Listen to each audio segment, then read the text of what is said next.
Hi, everybody. I am Jill Segerman with AMS, and today I am talking with Marta Donohoe. And she is a Montessorian who has been teaching for many years and is currently teaching elementary students. Welcome, Marta. It's nice to talk to you.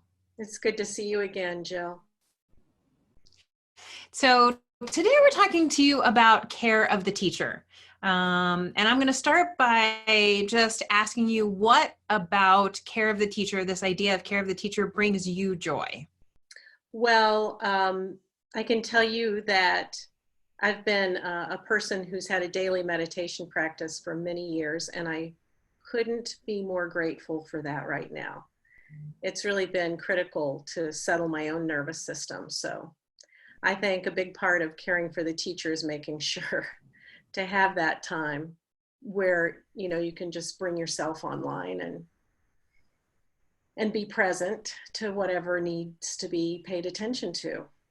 So as I think about teachers I think teachers, and I will include myself, I've been a preschool teacher and now as an instructional designer, I'm a different kind of teacher. But I think we often tend to put the needs of our students first, thinking about what they need and how we can support them, which often means that we think about ourselves last.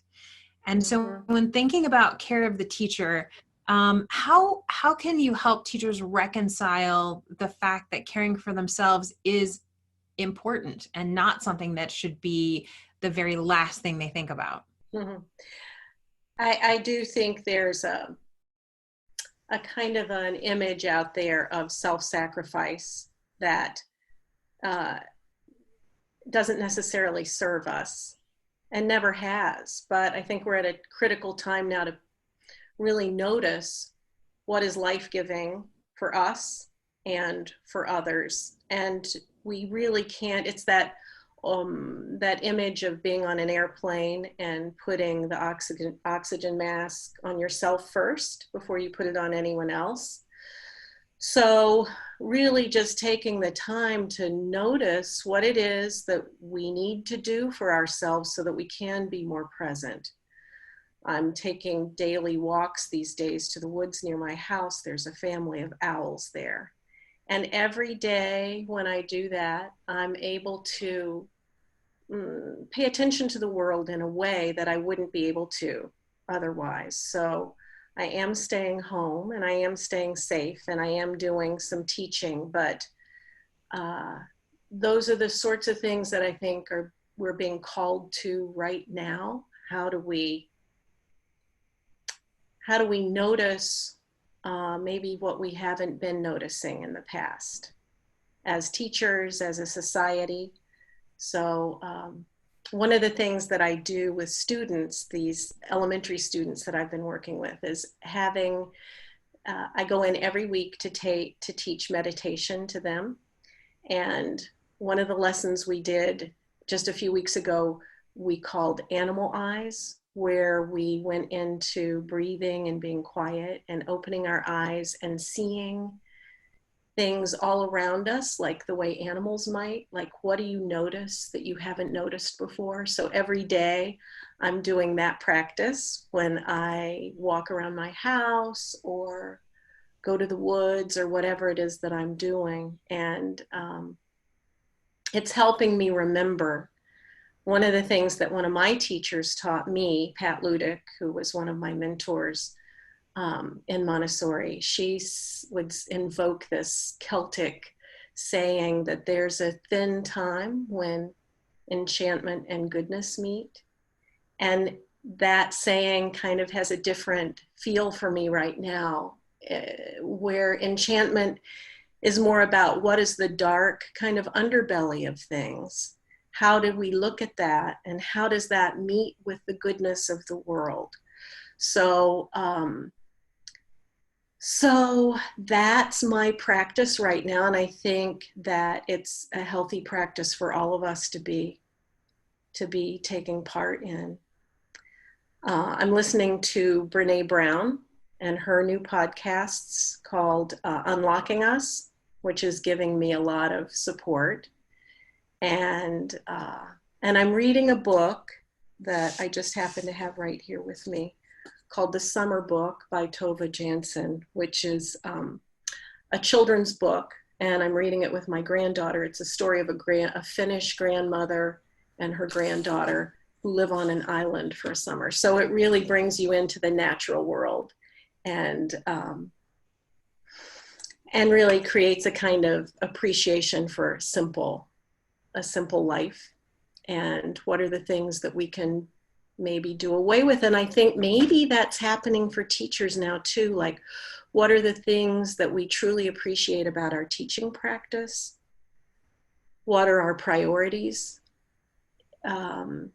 Are we doing distance learning, and what's that teaching us? So this is such a big time for discernment, I think. And there's a part of me that's really welcoming that. Yeah, I think I keep hearing people talk about what's the silver lining and looking for that. And it sounds like in a way that's what you're talking about as well. Being open to, when you said, what is it? Enchantment and goodness. What was the other word? Goodness. Enchantment and goodness. Yeah. So not just looking for the dark, but also looking for the light. Right. Because the dark is there to kind of wake us up. And if we ignore it, we continue to repeat the same kinds of things. So that's what I'm trying to invite for myself right now. And I would invite other teachers to do the same, like really look at what the offerings are from this so that we can live a little more consciously, teach a little more consciously maybe than we have in the past, and be present to our lives in a way that we may not have been called to quite the same way before. So you've shared the why teachers should take time to think about and take care of themselves. And you shared a bit of your what, or how, a bit of your how you are taking care of yourself, spending time in nature, reading, thinking about things. For someone who's thinking about this for the first time, do you have any thoughts about where to begin? Because how you take care of yourself is going to be different from how someone else might take care of themselves. So they may not live near the woods where they can go out for a lovely walk. So where do you begin to think about how you're going to build these into your life? Mm-hmm. Absolutely. I don't think that you have to have a woods near your house to be able to pay attention to the natural world. There are lots of ways to do that, even if you live in a concrete jungle. A little spring plant that's pushing up between the cracks in the sidewalk, or just looking and listening for the birds. There are lots of birds wherever you are, even in the city these days. And mostly it's just about paying attention and noticing in a way that we didn't have the awareness to be able to do before this moment. So, I don't want that to sound lecture-y or righteous in any way. It's a very humbling experience to be able to do that. And I feel pretty humbled in this moment for sure. In terms of being quiet and meditating or prayer or whatever, everybody's got their own place with that. And there's so many resources these days to be able to find support online for teachings. So I think folks kind of understand what their inclinations are. And as long as you have a computer, you can find support for that. And I'm also thinking about, as I think about teachers and working with students, you build a routine. So, you have your morning meeting, and then you have your work time, and you have a plan. And when you have that plan in place, you don't forget the morning meeting because it's what you do every day at this specific time. So as people are thinking about caring for themselves and building those into their lives, do you have any suggestions, or can you share how you make it a habit? So, you don't do it for a couple of days and then go for a week and think, oh, I forgot to think about nature today. Yeah. Or, oh, I forgot to. Absolutely. Routine is key, especially right now for calming our nervous systems, I think. And so, however you can establish routine for yourself or your students is going to be really important. My students right now are just two little people who come to my house every day, my granddaughters, for 2 or 3 hours.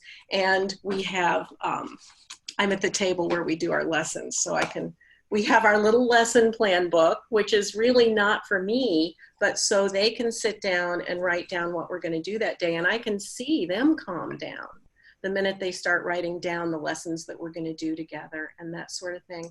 And then the other thing, isn't this great? I didn't plan this. This is all just right here. The other thing that we need to do is have lots of fun. And so building in lighthearted fun, I think, is really great. I look at the New Yorker comics regularly to get a chuckle. And as a family now, we're playing this game, which is so much fun. It will make you laugh for sure. And it's really good for ages. It says 8+, but I think even 6-year-olds could probably do it. Yeah, I'm not a person to want to put my head in the sand and not think about what needs to be done, but really humor can make a big difference. And it's a time in which it might be easy to forget that there's a lot that we could do to be laughing together and enjoying each other's company, even if you have to do that online. Yeah, I've definitely been doing a lot more connecting online, but I hadn't thought about humor as a way to care for yourself. And that's an interesting thing to think about as well. Yeah, feels pretty good. Marta, thank you. Absolutely. Thank you so much for your time and for sharing these ideas. I appreciate it. Absolutely. Thank you.